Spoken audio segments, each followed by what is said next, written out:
Welcome to the Chiro Business Mojo Podcast, where we deconstruct the methods, marketing, and mindset of successful business people and chiropractors from around the world. And now your host, Dr. Richard Day. Yes, I am Dr. Richard Day, and this is the Chiro Business Mojo Podcast. Dr. Gilles Lamarche is a passionate chiropractor who has practiced for more than 25 years in Northern Ontario, Canada. He's an avid student of the psychology and philosophy of success. He has spoken to audiences throughout Canada, the United States, Mexico, Japan, Scandinavia, Australia, Europe, and the Caribbean. He is the author and co-author of more than 13 books, including The Art of Being Healthy series, Say Yes to Chiropractic Success, and the Parker System for Professional Success.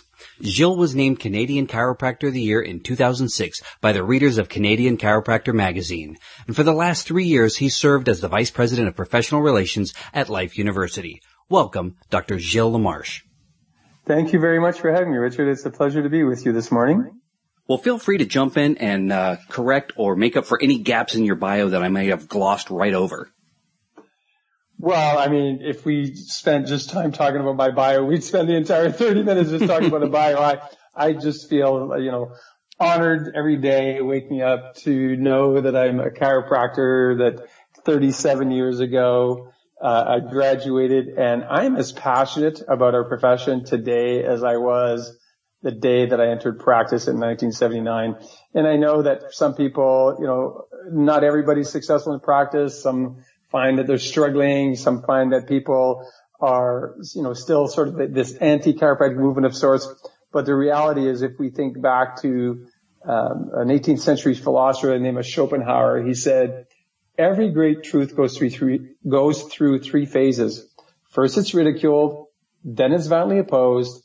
Lastly, to be recognized as self-evident. And I believe that we are totally self-evident, but that's not necessarily all in the eyes of the public. So we continue to work in a really diligent fashion to bring the message of chiropractic, to keep it pure, because if you look at what's happening in science today, they're catching up to what we've been saying forever. I mean, yesterday I had the pleasure of listening to Dr. Michael Longyear, who is a clinician at Neurolife Institute at Life University, and he was speaking to the Student Philosophy Alliance. It's a Green Book study club.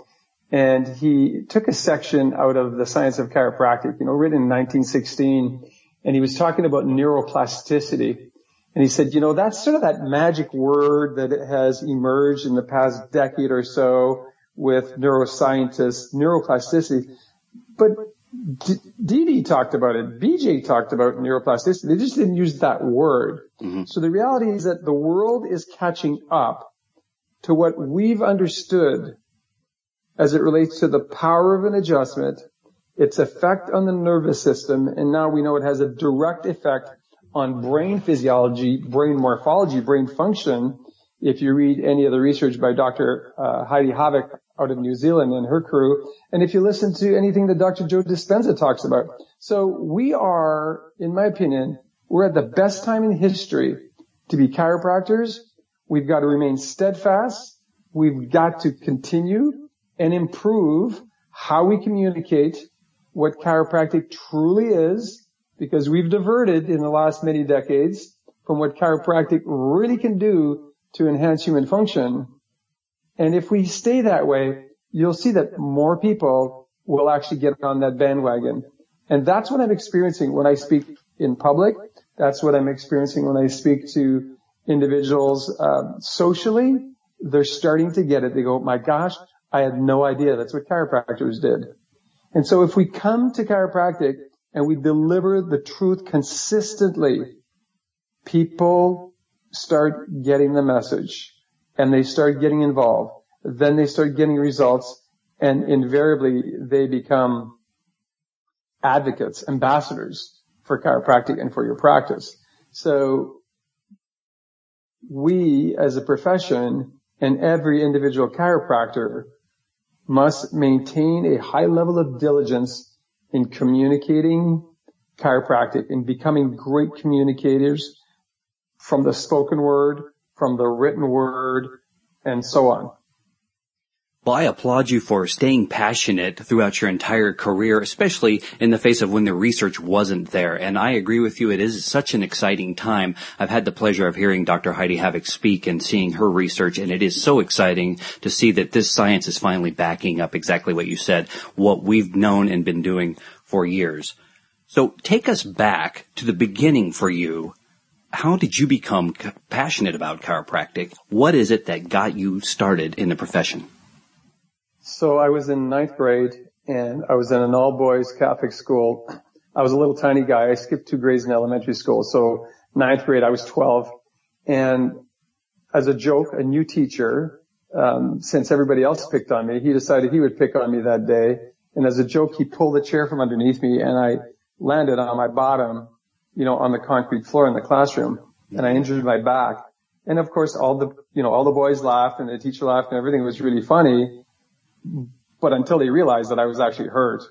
And, the traditional route, 6 months of, going to the physician and saying, take this medication and it'll get better in time. You're young. You'll bounce back. 6 months later, I'm not any better. And someone suggested to my mother, well, maybe you should take him to a chiropractor. And my mother said, what's a chiropractor? Nobody in my family had ever been to a chiropractor. You're looking at 1967. Nobody had been to a chiropractor, but there was this new chiropractor that was suggested in our town, and I went to visit him, and he did a very thorough consultation. He did an examination, did x-rays. I came back the next day, did the report of findings in front of me and my mom, and he was really speaking to me. And I think one thing that I enjoyed was that he was seeing me as his patient, and my mother was just listening in. And then he talked about this weird thing that I'd never heard of before called a subluxation. But he talked about some subluxations that were probably recent, some subluxations that I'd probably had for a long time. And he explained how a subluxation affected nervous system function. This was all new to me, but he had an autonomic nervous system chart on the wall. He had a peripheral nervous system chart on the wall. And he started describing the areas of subluxation in my spine. And then he said to my mother, did he ever get dropped off like a change table or fall on his head or something? He's got some really serious issues in the lower part of his neck and the upper part of his back. And then all of a sudden he started relating digestion, elimination. And my mother looked at him and said, he's been having, she relayed I had not been dropped, but I was a forceps delivery baby and that I'd had issues. So I wouldn't tell you I was a sick child. I was always an unwell child. I always had tummy pain. I always had indigestion, didn't go to the bathroom on a regular basis. And so he said that, once these subluxations be corrected, not only was it likely that my back pain would be gone, but my physiological functions, would probably be restored. And he didn't guarantee anything, but he related it. And I'll tell you, I didn't believe a word he said. I thought if this guy helps me get rid of my back pain, just, I'm going to be a happy camper. And I know that's all he's going to be able to do because I've been to all these other doctors and they all tell me there's nothing wrong with me. Well, lo and behold, as you well know, whether you believe in chiropractic or not, when subluxations get corrected, your nervous system starts to function differently and it optimizes. And within a very few short weeks, months, probably a month or two at least, I started recognizing that not only was my low back pain gone, but I was going to the bathroom normally. I could eat whatever I was eating and I didn't have, pain in my throat or pain in my chest. I had no indigestion. And his name is Dr. Ronald Ingard. And I remember telling him when I went in to get checked, I said, when I'm big, I'm going to be like you. And I was so convinced that this was the only way that people should be taken care of except in a crisis. And so off I went. I finished high school. I ran track through high school. I ran cross country through high school. I had good grades, did my undergrad, went to chiropractic school, graduated. And one thing that I remember him telling me when I said to him, when I'm big, I'm going to be like you, he said, well, promise me that if you decide to become a chiropractor, before you graduate, you go to a Parker seminar. And, I didn't know anything about that. And I said, well, what's that? He said, that's where they're going to teach you to be successful. And so I just put that in the back of my head because I remember telling him, well, aren't they going to teach me that at school? And he says, no, it's not the school's job to teach you to be successful. It's your job to learn to be successful. The school job is to teach you everything you need to learn so you can pass your board exams and get a license. I was like, okay. And so lo and behold, I was in my junior year in chiropractic school in Toronto, and I saw an ad, and off I went to New York with 5 or 6 buddies, all piled into a car, all piled into one hotel room.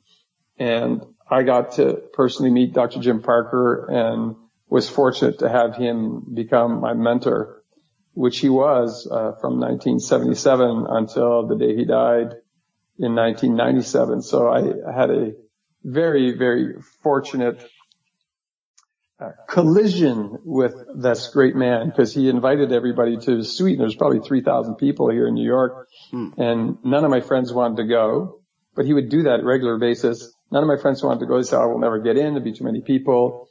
And I decided to go, and I got up there, and there was maybe 30 people in this beautiful suite, and I went up thinking I could just peek my head in, because they had said that's where President Reagan had stayed the weekend before. And I was like, wow, I wonder what this looks like. And I'm from this little town in northern Canada. I'd never really seen the big lights. So I went up there, and, some of the people that are up there are names that, you and the listeners probably remember, like Dr. Charles Ward, who's still a great chiropractic advocate coach. Dr. Larry Markson was there. Dr. Kirby Landis, Richard Yenny was there. There's a bunch of people. But Jim loved students, and that was before he had started Parker College, Parker University, and he ran the seminar series. And so I just developed this relationship with him, and I went 3 times before I graduated, and I basically hit the ground running. I can't tell you, I don't have a sad story about failing in practice and then discovering an aha moment and then making it. I basically was in the black my first week in practice and never looked back. And I would tell you that it's because I did exactly what he told me to do. I didn't try to reinvent the wheel. I did a thorough consultation. I always did a thorough examination. I always, did x-rays. I'd wait the next day to review all the information and present the report of findings. And I did it the way he taught me, because, this guy had built 18 successful clinics in Texas. Why would I try to do it any different way? And so I've always been a consistent student. And I can't remember where I read that or who I heard it from, but someone somewhere mentioned that the difference between a master and a student is that a student thinks that he or she can become a master, where a master recognizes that he or she is always a student and can become more masterful. And so I developed morning rituals to prepare myself physically, mentally, spiritually, that I continue to practice today. And I started way back then. I read principles. I understand the 33 chiropractic principles. I read 5 or 10 minutes out of a green book every day to keep myself focused, to keep myself passionate. And then, of course, then I just recognized the beauty of a chiropractic adjustment as patients get well. And another line that he had taught me that was so powerful, had such a huge impact on my life, was take no credit, take no blame. In other words, when the patient gets well, recognize that it's the body that's doing the healing. And so don't let your ego get in front of you and say, oh yeah, I am so great, but rather continue to be masterful at the art of detecting, analyzing, and correcting a subluxation. And just watch what happens. And so the stories, the testimonials, they came, by the thousands. And it wasn't because I was any better than anybody else. It was because I focused on the basics. Human interaction, loving service, being kind, being respectful, teaching the principle, giving people an opportunity to participate in a process of change and growth, and recognizing their innate intelligence and not having a fear to teach them the chiropractic principles.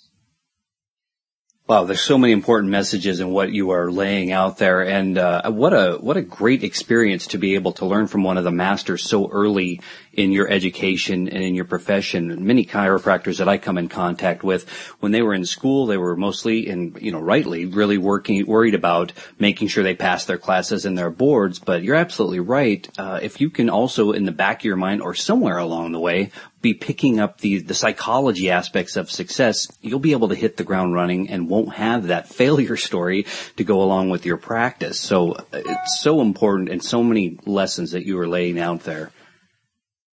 Yeah, and it's really all about focus. I remember writing a little segment in a book that you mentioned earlier, Say Yes to Chiropractic Success, and the segment in my opening was about a magnifying glass, and I wrote something like, sunlight focused through a magnifying glass can start a fire, but the conditions have to be just right.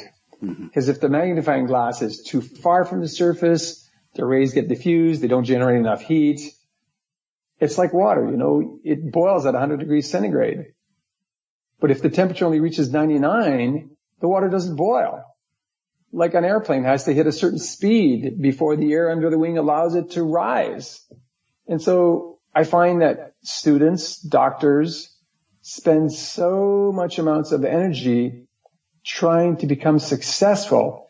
They seem to do everything or try everything or always looking for something new, but sometimes they're just going through the motions and they wonder why success eludes them. Yet you look at other people who go through the same motions and are literally, successful, which what appears to be overnight.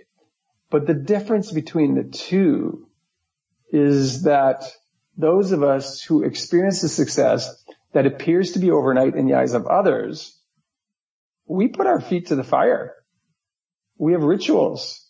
We do things repeatedly because it enhances how we think. It enhances our physical body, it enhances our mind, it enhances our spirit. And we come to it from this space of desire. So you've got to want it. And when you really, really want it, you then have to believe. Jim used to say you've got to have FCB in your PSI, faith, confidence, and belief in your product, service, and idea, and in yourself. So this idea of accepting you, loving you unconditionally, so you can then share that with humanity is a powerful place. Because all you need to have is one or two of those elements out of alignment. Your energy, your focus, your everything gets so diffused that you don't achieve what you think you could achieve. So every part of you, your heart, your mind, your soul, your physical body, every part of you has to buy in to this process of possibility. Because if you look, there's not a condition known to man that hasn't responded to chiropractic, as far as I know. Not a condition.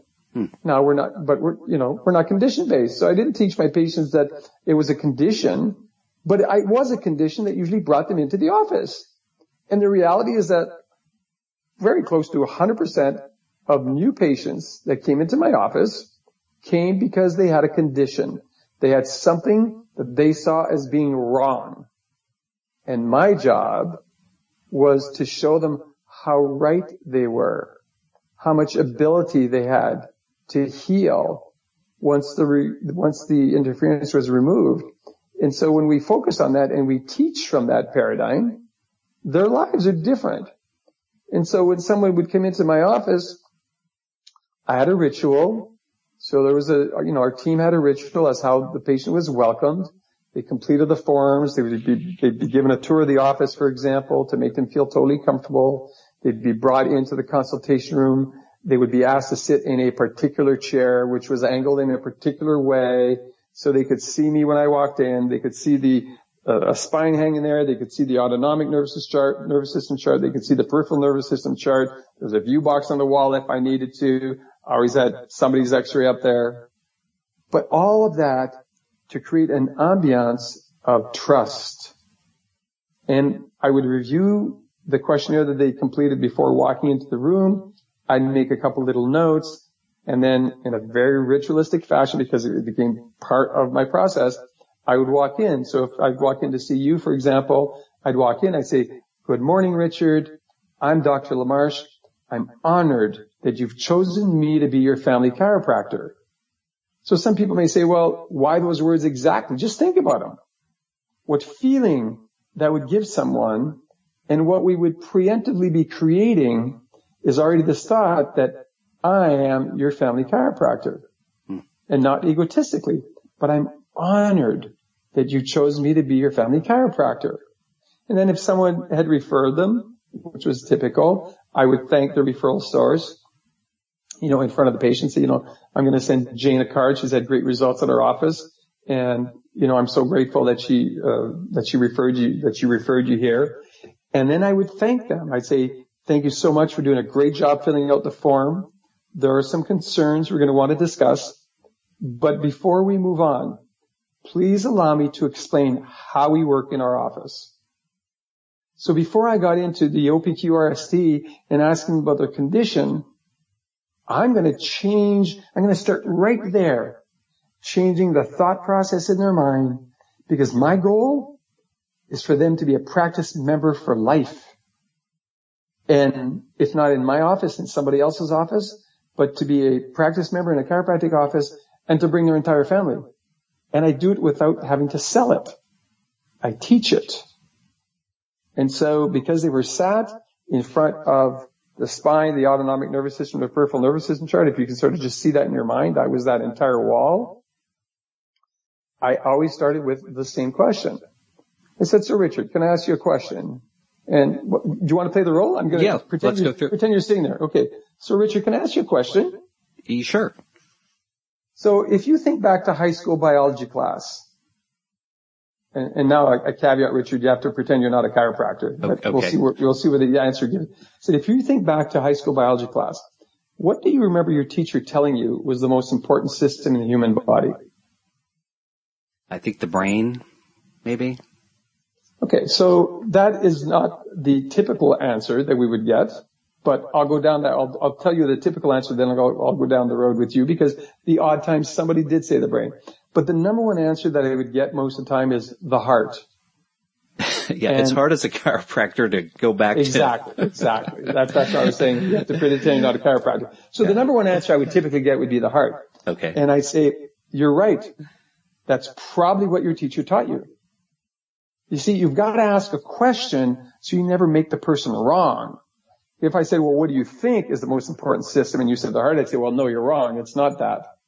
What kind of relationship am I building with you? How does it feel to that person sitting in front of you if you make them wrong in the first 60 to 90 seconds you met them? Mm-hmm. You're not building a relationship. So I would say, you're right. That's probably what your teacher taught you.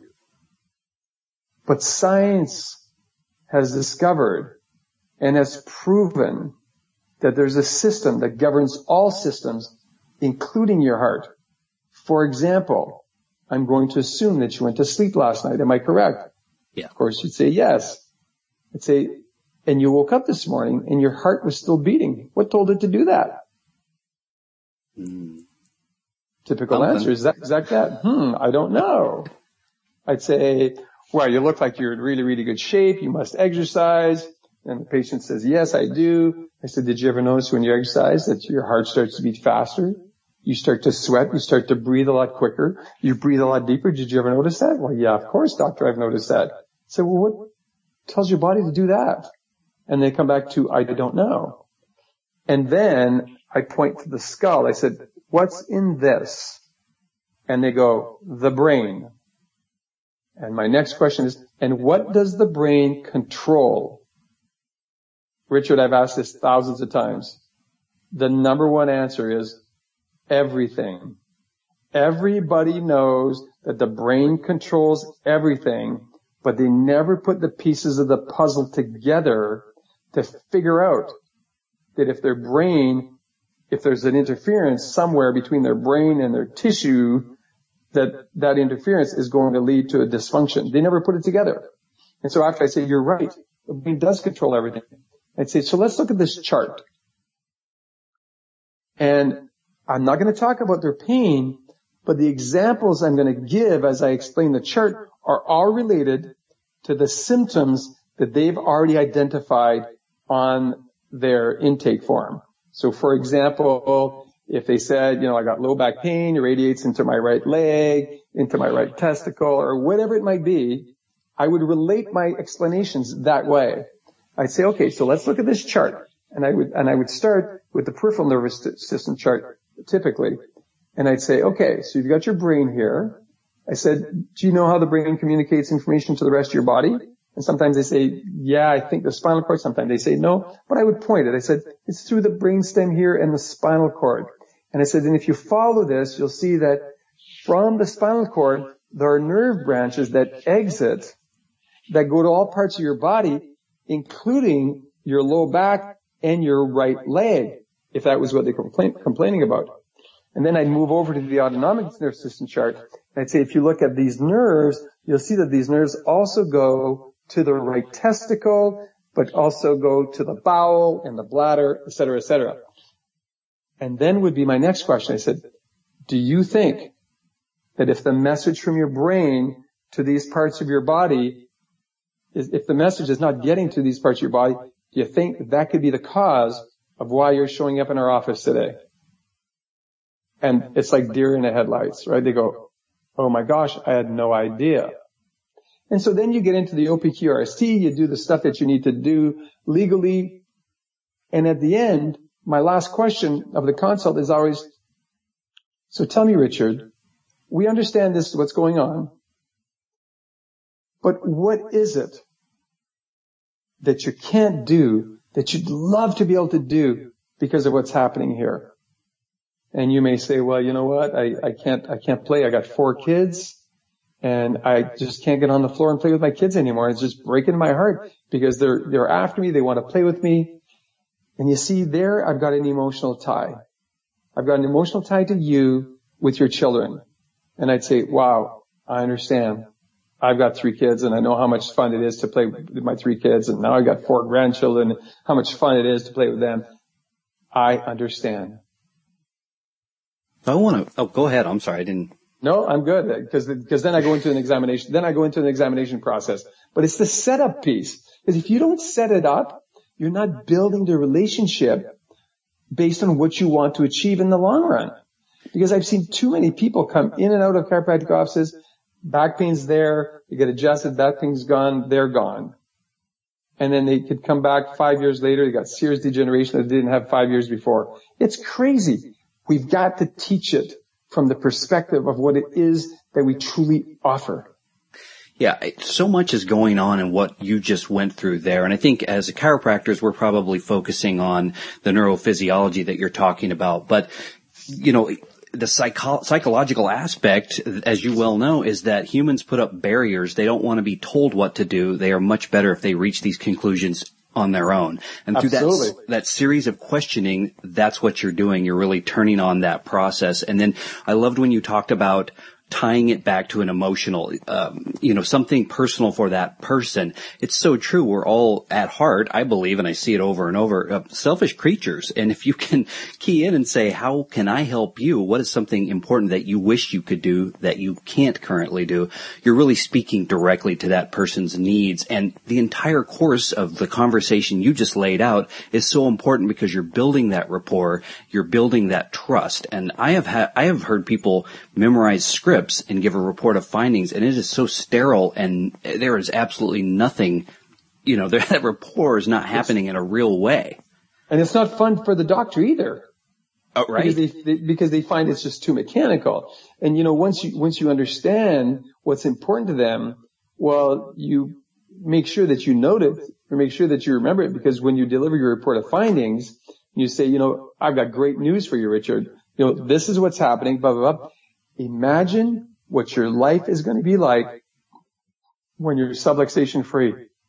Imagine what it's going to be like when you can get on the floor and play with your kids and you could be a rubble rouser with them. And imagine what you're like. And they go, really?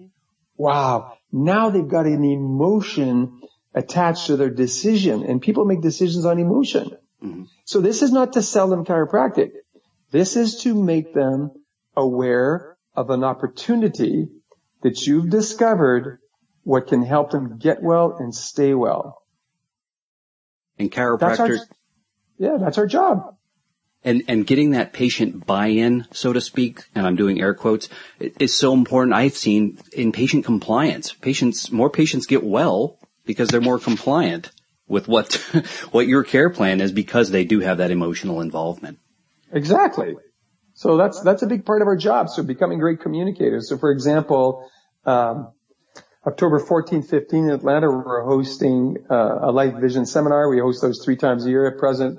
And the Talk the Tick competition, chiropractic students developing their elevator speech, if you like, or their short 5-minute healthcare class of sorts, from all over the country, and some from Spain and some from New Zealand. I mean, there's students coming from everywhere for this competition. We're going to host the preliminaries on the Thursday and then the finals on the English side. There's finals on the Friday. But we've got a Spanish and an English competition. And the process was initially started by Dr. Eric Van Slooten, but now taken over by Dr. Jason Deitch, who runs Amplified, and Dr. Brad Glowacki, who to me is a communication expert. But, Brad and Jason are going to be here as well, and other chiropractors who are spearheading this movement in different chiropractic institutions are going to be here as judges. For example, I don't have all the list of judges in front of me, but, Alex Vidon's very involved with one school, so he's going to be here as one of the judges. And it's just going to be an awesome group of people. And I support that, because if we could teach our students to become great communicators, this profession is going to thrive, absolutely thrive. Communicate with the spoken word, and learn to communicate also with the written word. 2 important pieces of building a practice, but more importantly, impacting your community. Communities are wanting to discover what you have, the gift of healing that exists in your hands. When you detect, analyze, and correct subluxations, people want to know. But if you don't communicate it, they'll never know. And as a profession, we've done a really lousy job of doing that. So it's imperative that we start individually, and that in time we build this collective consciousness of communication that really brings the truth. And so supporting research whichever way you can. This morning I actually had to, realize that I had to pay my dues for the Australian Spinal Research Foundation, because I got an email from them saying, "Oh, we're hoping you still want to be a member, but your card was declined." And I was like, "Yeah, my card was declined because you've been using the same card for a few years, and it had an expiry date of 09/14. That's why it was declined." So all I did was, I got on. I was like, "Oh, do you have this card?" He said, "Yes." I said, "Okay, change the expiry date. It's now 09/19. And somebody said to me, "But it's in Australia." I said, "Yeah, it's in Australia. Look at some of the research they funded. Look at Heidi Havek's research that they funded. Phenomenal. They funded all sorts of other research. We've got to give to somebody," and they're an organization that is focused on subluxation neurological chiropractic research. It's not another damn study on back pain. Well, I want to shift. We talked earlier about something you are working on, and that is a series of books called The Art of Being Healthy. Tell us about that. Oh, that has been so much fun. So the last volume I did, this last year, we finished volume number 3, and the subtitle of this volume is Real Life Accounts of Children and Mothers Healing with Chiropractic. So the title, The Art of Being Healthy, Real Life Accounts of Children and Mothers Healing with Chiropractic. And now I'm starting another volume, and the subtitle of that is just going to be Real Life Accounts of People of All Ages Healing with Chiropractic. And what I do, chiropractors submit stories to me, and I pick, the top 100 stories, let's say, to do, because typically a book will have about 100 stories. And then get the doctors to personally get involved. They pre-purchase copies of the book. I teach them how to use the book to broaden their circle of influence within their community. And every book, every author then gets a seal, if you like, a sticker, but it's a pretty seal that goes on the front of the book to actually customize the book. So for example, Dr. Richard Day, your office address, your phone number, your website, etc. And I always suggest that they just gift it. So I always suggest that the sticker would be compliments of Dr. Richard Day with your info. And I'll tell you, on August the 12th, and I've been committed to doing this, on August the 12th this year, I had my first grandson was born. I have 3 granddaughters, but my first grandson was born, and he was immediately shipped into NICU. My daughter's daughter, my granddaughter, was born at home in the tub, and my daughter and son-in-law were planning the same thing for the second pregnancy. And the midwife decided there was some distress, so off to the hospital they went. But Huntley had an extremely, extremely traumatic birth and was given the diagnosis of HIE, which is hypoxic ischemic encephalopathy. In other words, brain damage. They said he was having seizures. They wanted to put him on phenobarbital. I mean, you name it. Now, totally grateful that they kept him alive until I got there. But I got there within, 24 hours. They live in Edmonton, Canada, so it's pretty far away. But I got the first flight I could get out of here, headed over there, and won't share the entire story, but I'd already had a chiropractor get to his bedside within the first 90 minutes or so after he was born. And I chatted with her on the phone, and she described what she was feeling. I got there. I started working on his upper cervical occiput C1, C2 area about every 2 hours, 24 hours a day. And it was on the 4th day when his vitals started to stabilize, because the first 3 days they'd also dropped his body temperature by 3 degrees centigrade. So, he was at 34 degrees centigrade under a cooling system, but I would shove my hands in there. I would palpate his skull, palpate his upper cervical spine, do a light adjustment, go back, keep checking him. Nothing changed, Richard, for 3 days. On the 4th morning, when my daughter and son-in-law got up, because I was staying up all night, when they got up, I was like, he's had a perfusion rate over 97% all night. He went between 97 and 100. It took 3 days for his oxygenation rate to go above the 80s. And I knew, first of all, I knew the minute I laid my hands on him that this child was going to be fine. I also knew when the neonatologist said, we've got to put him on phenobarbital, he's having major seizures, that wasn't going to happen. And I specifically remember one conversation I had with her, and she was gentle and kind. I mean, they were so helpful and so nice. And like I said, I'm so grateful that they kept him alive long enough for his body to do the healing. But when she said, we've got to get him on this, he had a serious seizure at 2:00. I was like, he didn't have a seizure at 2:00. I had my hands on him at 2:00. She said, well, the EEG shows that he had a seizure. So I looked at her. We're thinking neuroplasticity, in my mind. I looked at her, I said, okay, I understand that. I said, what's the possibility that what you're interpreting on the EEG as abnormal, because it's different than what you would typically want to see, I said, what's the possibility that that's his innate intelligence sparking new pathways, developing new neurological connections to repair the damage that occurred during the birth process? And I'm telling you, it was such a beautiful moment, because she looked at me, she was like, I never thought about it that way. I said, well, that's how I look at the body, because I believe that he's got an innate intelligence that is actually going to heal his body as long as we keep him free of interference. She went, well, I guess you just do what you do. And she literally turned around and walked off.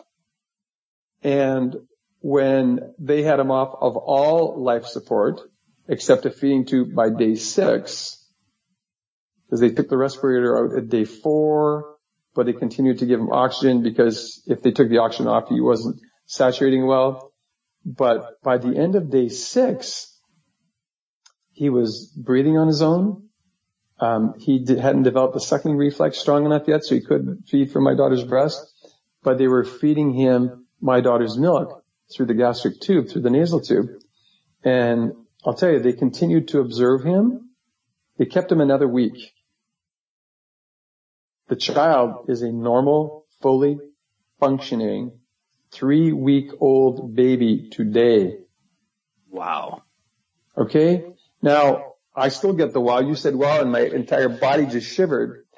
And I'll tell you that it was like I'd been called to be a chiropractor and practiced my entire life to take care of that child during those 4 days. Because it was on the 4th day when he started showing huge improvement that I said to my daughter, I said, do you realize I still have the same clothes I had on when I flew here from Atlanta? And she started to laugh. And she was like, I didn't notice. I said, I haven't had a shower. I haven't even brushed my teeth in 4 days. And you know what? I never noticed. I was so in that zone that Jim Parker taught me, being presently time conscious and having faith, confidence, belief in the product, service, and idea of chiropractic, that time stopped. And when Joe Dispenza talks about neuroplasticity, he talks about, how the brain starts to change physiologically and then morphologically, and how when you're connected that way, chiropractors connected innate to innate with another human being, he says time literally stops. He says you go from being someone to no one to just everyone. You're just connected. And that's the experience I had. And so from that moment on, I became that much more on fire. I was on fire. I mean, anybody who knows me will tell you I've been on fire for chiropractic my entire life. But I am more on fire now to help more chiropractors get their stories out and tell the story, because Huntley was one of 16 children in that NICU. He's the only one who was under chiropractic care. He's the only one who left that high-level NICU by day 6. There are babies that were there that had been there for weeks. The one across from 8 weeks. One mother told my daughter, I think she'd been there like 11 or 12 weeks. But Huntley was out of the high-level NICU in 6 days. He was out of the hospital in 14 days. Thank you, God. They did an awesome job with him, and they allowed me to do what I do. Now, what if we could get that message to more neonatologists? What if we could get more chiropractors? What if we could get a chiropractor in every NICU in the world? Absolutely. How would that change the process for these children? And so I've become more animated about it, which is why the art of being healthy, I initially looked at it as, a series of 2 or 3 books. And now I'm looking at it as a series of at least another 10, because I'd love to get at least 1,000 great stories published, 100 per book. Oh, that is very weird. I apologize. I didn't realize I had my phone off, but it was ringing through my computer. Oh, okay. I apologize for that noise. So to get 1,000 chiropractors to get their stories out so that we can really get that storytelling. But this time around, Dr. Dan Sullivan, who's a friend and really into the science of chiropractic, is actually going to attach 2 or 3 scientific references to each story.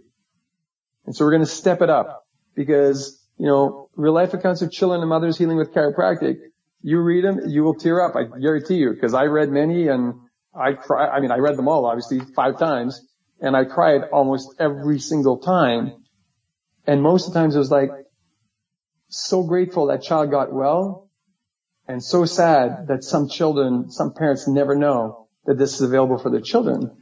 And so now we're going to take it up a step, and instead of being anecdotal stories, we're going to say, okay, here's the anecdotal story, here's the scientific attachment to why that person got well with chiropractic. So that's what I'm passionate about. I mean, other than everything I do at Life University, which is a beautiful place to work, and with a great leader, Dr. Guy Riekman, and an exceptional executive team with Dr. Cynthia Boyd and Dr. Rob Scott, who's our provost, Dr. Mark Schneiders. I mean, all sorts of just awesome people who are so dedicated to the chiropractic profession. So we have a good time every single day, even though we work our tails off, but we're hopeful that the process that we embark on and that we teach and share and bring to the world is going to have an impact on humanity. Because at the end of the day, that's why I wake up every day. What can I do today to impact someone? And then by impacting that one, what can I do today that in time will impact humanity? And we can just walk out the back door, because it's not about any one individual. The reality is that not one individual in our profession can do this, but collectively we can do something phenomenal. And for the audience listening to this podcast, if you listen to it, if it's published quickly, there's a movie that I saw last week called Remember the Goal. And I'd encourage you to go see the movie. Apparently it's only going to appear in movie theaters. It's not going to go to DVD, etc. But Remember the Goal. And just look it up online today. And I'll tell you, it's about a cross-country team. But it caused me to focus on when we remember the goal of why we wake up in the morning. When you remember the goal of why you step through the front door or the back door of your chiropractic office in the morning or in the afternoon, when you remember the goal is to help people thrive, to help people discover and experience full vitality, and you always remember that goal, you do whatever it takes to get there. It's about the people. Well, what a powerful story. Thank you so much for sharing such a personal story of chiropractic. And chiropractors, don't forget about the power that we have to affect lives positively. If you ever feel yourself down about your business or your profession, it is these kinds of stories that make a difference in real people's lives every day. That is what makes the profession so great. I want to shift now to the final thoughts. Unfortunately, all good things must come to an end, and that's where we find ourselves now. So, besides the wonderful books you are writing, and I'm definitely going to be linking in the show notes to those for people who are interested, what's a favorite book you recommend that our listeners check out? Well, they're called a series of books called the Green Books. Oh my gosh, what a concept, right? The Green Books. And it just floors me when I talk to chiropractors and I say, so when's the last time you read a Green Book? And they go, oh, I don't think I've ever read one. Or I ask the question, you've probably heard that there are 33 chiropractic principles. And they say, yeah, I've heard about it. I said, ever read them? No. That drives me crazy. And so I've got a series of Green Books. I've got the entire series of Green Books, actually. My favorite still is The Bigness of the Fellow Within. And though, yesterday I went to Dr. Longyear. It was called The Science of Chiropractic. And what I do and what I've been doing for decades now is I literally just pick a Green Book in the morning and I just open it wherever. I will be honest, I have never read any of the Green Books from cover to cover. I've never read from page 1 in, let's say, the science, to page 400 plus. I've never done it. But I've read thousands and thousands of Green Book pages because I just pick the book, I open it. Now, it's not to tell you that I haven't read some chapters of books. So, for example, in the science book, I remember reading, the entirety of the normal complete cycle, for example. There are pieces that I've read chapters in its entirety, but on a day-to-day basis, that's what I do. In the morning, I do my soul preparation, and then I tap into a Green Book. And I don't read for a long time. I typically read 5, 10 minutes maybe. I'll read 1, 2, 5 pages. But it sets me up for success. It set me up for success in my practice. For probably the first, most of my 25 years in practice, I would read the Parker principles. There was 13 of them. Simple things. Just feed your mind with who you want to be and what you want to accomplish based on your why. I have a very simple why. It's been the same thing for 3 decades at least. And it's my purpose statement, my personal purpose statement, which reads this way. I pledge my life to my greatest expression of love and service for the benefit of humanity. That's my purpose statement. That's why I get up in the morning. That's my why. And then on that foundation, I have, when I was in practice, I had the practicing chiropractor pillar. And now I have a chiropractic administrative pillar, if you like. I have a speaker pillar. I have a husband pillar. I have a father pillar. I have a grandfather pillar. But I build from that foundational premise. And when you have a strong why, Everything evolves from there. But you've got to create a ritual or a series of rituals that allow you to stay connected to your why. Because you know what? You're going to trip up sometimes. There's going to be mountains to go over. There's going to be huge boulders right in the middle of your pathway. And if you're not willing to go around and do whatever it takes to get there, then you're going to fall. First you falter, then you fall. Let me tell you something. It's much more difficult to get up from a serious fall than it is to stay committed and to walk around the boulder or to climb over the boulder, even in 105-degree weather, to climb over that darn hill instead of just stopping and allowing yourself to fall. I believe that if our colleagues, Richard, develop rituals that cause them to stay focused on their why with a really strong how, and they built a team of people around them, they were with mentors or with coaches or whatever, created groups, or they joined Life Vision and came and hung out with us 3 times a year at Life University or in the Atlanta region, or they decided to come to Life Vision Canada that we're going to host at the end of March in 2017.